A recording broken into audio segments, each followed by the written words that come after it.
ஒன்று அவர்கள் கூறுகிறார்கள் படையினருக்கான சம்பளம் கிட்டத்தட்ட 27% 33% அதிகரித்திருக்கின்றது. 27% தொடக்கம் 33% அதிகரித்திருக்கு. அதொன்று.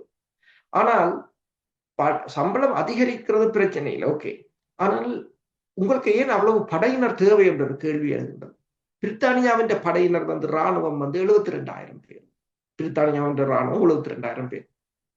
ஆனால் இலங்கை இப்போது வெளிநாடுகள் சொல்லியிருக்கின்றது உங்களுடைய ராணுவத்தை 1,00,000 குறையுங்கள் என்று. ஆனால் இன்னும் குறைத்த பாடில்லை. வான்படையை குறைத்த பாடில்லை. இப்போதும் யாழ்ப்பாணத்திற்குள்ள வான்படைக்கு ஆட்களை சேர்ப்பதற்கு விளம்பரப்படுத்துகிறார்கள். இப்ப இலங்கை அரசு இந்த ஒதுக்கப்பட்ட நிதியிலும் பார்த்தீர்கள் 3% தான் ராணுவத்துக்கு அதிகரித்திருக்கிறது. கடற்படைக்கு தான் 12% அதிகரித்திருக்கிறார்கள். வான்படைக்கு 4% அதிகரித்து ஏதோ ஒரு விதத்தில் கடற்படையைத்தான் அவர்கள் கூடுதலாக பலப்படுத்த போறாங்க. இலங்கை தீவு கடலால் தான் இலங்கைக்கு ஏதாவது ஒரு ஆபத்து வந்தாலும் வரலாம் என்ற அல்லது கடல் பகுதியால் தான் ஊடுருவலாம் என்றது ஒரு பிரச்சனையாகத்தான் இருக்கிறது. அப்ப கடல் படையை பலப்படுத்த வேண்டிய ஒரு நிலை இருக்கின்றது.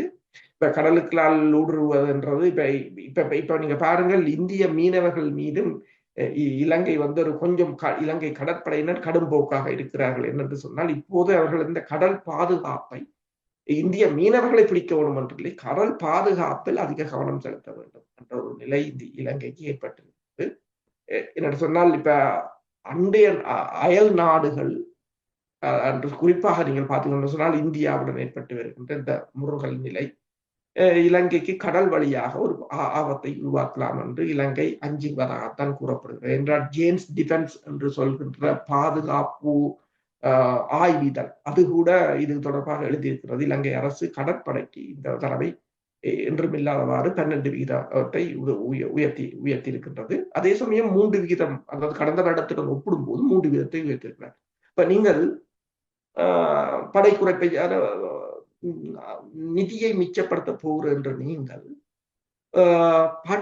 படையினரை இவ்வளவு தூரத்துக்கு வைத்திருக்கிறீர்கள் என்ற ஒரு கேள்வி எழுது.